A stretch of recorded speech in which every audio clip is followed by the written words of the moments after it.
Hello, everybody, and happy Friday. It's a great day to be alive, and it's a great day to be healthy and happy and to go into a great fall weekend.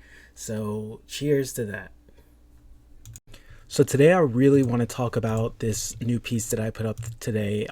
So it's in two parts. The first part is about the casinos in the cartels, and the second part is about the Megyn Kelly moment that is just horrifying and disgusting and grossing us all out.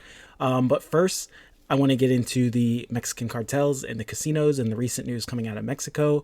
And then for the Megyn Kelly bit, I really would ask that you become a paid subscriber, $50 a year, $5 a month. That part will be behind the paywall, but it really helps with your support. It helps keep the lights on, and it helps me being able to do this. So let's get rolling.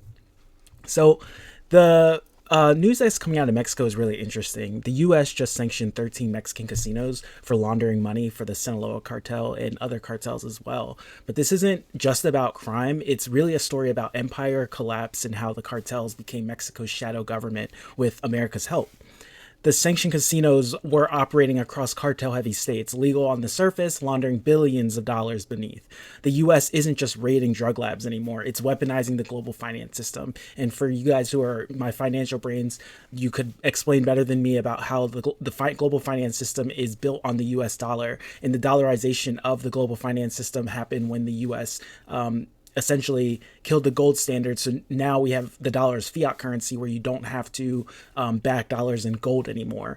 And that's a big move because that opens up the market for a lot of speculation, and that kind of deregulates the ability for people to trade and leverage and really kind of invest in a way that may not offer returns, but it's still, the one chance or the small chance that there's a huge growth spot or a huge, venture that goes successful, then a lot of money can be made. And dollarizing the global economy allowed that to happen. However, that did harm some countries like Mexico, who in the 20th century, after essentially being exploited by the U.S. for railroad through their railroads and through oil fields, elected a nationalist and to the government. That nationalist's name is Lazaro Cardenas, and Lazaro Cardenas nationalized the oil industry. But eventually, that opened the floodgates for a lot of corruption in the country. And what happened after was the country had to borrow money from outside countries, mainly the U.S. And when the U.S. rose interest rates in 1979, thanks to Fed Chair Paul Volcker at the time, essentially the cost of borrowing was raised, and Mexico was, had it was in for a lot of money it didn't have, and the International Monetary Fund had to come in and restructure the nation, allowing for neoliberal policies, austerity, and privatization of not only oil but utilities and other services that at the end of the day made it so that Mexico could get out of its debt burden due to prior corruption, but also eroded the local economies of a lot of Mexican states and a lot of Mexicans, where now they were either pushed off small farms due to big agriculture coming in, or they had to basically move into cities and move into slums within the cities. And what that did is it created an opportunity for organized crime, just like with the mafia or with the Yakuza, the organized crime to basically come in and become an unofficial shadow government, offering jobs and security, but at the same time leveraging loyalty. And that is kind of the stranglehold that the Mexican cartels have on Mexico, is that they're able to, in the absence of economic, I don't want to say sanctification, but economic stability, that now they're able to provide that stability, but at the same time that turns kids into drug runners. It opens up human trafficking rings, and it builds a shadow economy essentially that controls politicians and business leaders. And what just happened with the U.S. Treasury sanctioning 13 Mexican casinos is that it's basically the U.S. saying the Mexican state won't police its own cartels in the way that the cartels are laundering drug money and other illicit behavior through these casinos. And casinos are a great way of laundering money because they run in cash, and they are basically part of a larger spate of deregulation when it comes to online gambling, and the way that that has become prominent with phone applications and online websites. And it's it's a very good way, especially because of pure cash running through it, to bring in money that is a little bit dirty, but you want it to be tracked through a legitimate channel like a business, and that business would be the casino. So again, this is all happening too as the Mexico plans prepares to host the 2026 World Cup, and the country is under pressure to come off as stable at least, and not governed by like the cartel. So this is like kind of my unofficial way of, and I hope I'm not butchering it because there are experts out there who could explain this system way better than me. But here I am talking to you guys. However, I really wanted to just talk about this story with the casinos and with the US Treasury sanctioning these casinos because I think it gives us a lens into a larger reality between the US and Mexico.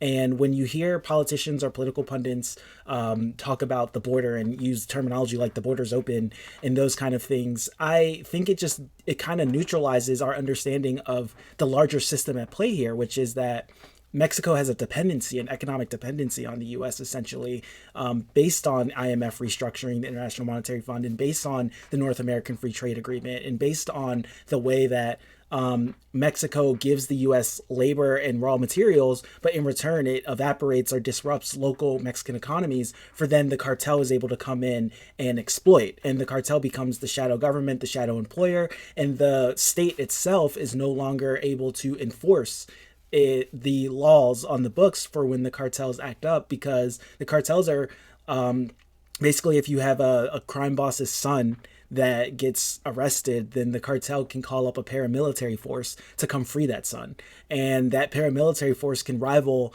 the organized in law enforcement of an entire country. So when you have the system that allows for that kind of reality to take place, and people realize that either they have to pledge allegiance to the shadow government or the legitimate government won't be able to secure them, they're going to up and leave and they're going to go to the US. And that creates an issue where then people are like, well, why are all these people from the Latin world coming to the US? And it's because of policies that the US, in partnership with these Latin countries as well, have put on their people that creates the need for them to migrate to the US and work for lower costs for wealthy donors and wealthy people.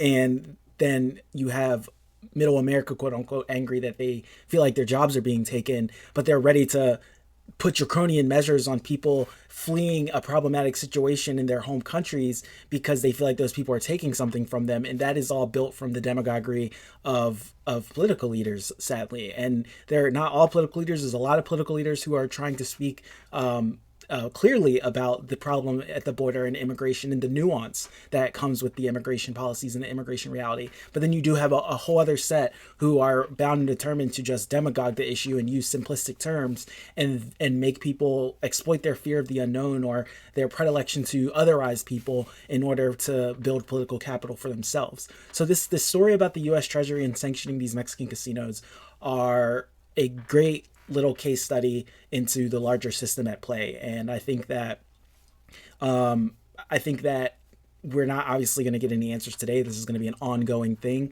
Will Mexican lawmakers put up the regulatory pathways they need to in order for the casinos to not money launder? Maybe not, because again, the cartel is in the pocket, or they're in the pocket of a lot of the cartel members, or just the structure, the fear of doing something like that can be overwhelming. Will the U.S. continue to ramp up its war on drugs and thus unofficially deem Mexico a terrorist state, or use parts of the Patriot Act that is reserved for terrorist states in order to put a crunch or put pressure on the cartels, thus allowing the cartels to act in even more erratic ways and create more instability in Mexico? Probably. We can all sit here, and we all are fortunate enough to be able to sit here and watch this unfold, but we should do it while being informed about the larger system and larger operation and bilateral agreements at play that create these realities for people on the ground.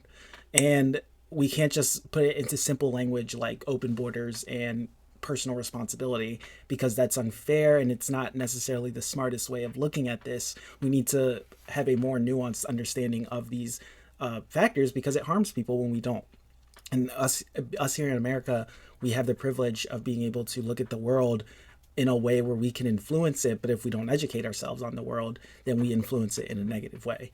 And that is why this story really like lit a light bulb in me, and I wanted to spend the first part of this video and the first section of my newsletter talking about the situation in Mexico. So please read, and I hope you enjoy it. So this next section is about the Megyn Kelly situation, and for those of you guys who are aware of political media and how the media unfolds in U.S. politics, Megyn Kelly is on the right side of the media landscape and has had many scandals, and from things like defending racist activity to saying unhinged things about people she considers her political adversaries. And Megyn Kelly has a story to tell because she was a survivor of sexual abuse, sexual assault. And it's really sad to see her essentially say that Jeffrey Epstein wasn't a pedophile and trying to defend his actions. It's actually grotesque. But this next part just kind of goes into my thoughts about that a little bit. Unfortunately, if you aren't a paid subscriber, then this is where the video cuts off. But I have Horton here, and he wants to say hi, and Horton wants you to become a paid subscriber so you can watch the rest of this video. And please support my work, and we'll be here on the other side.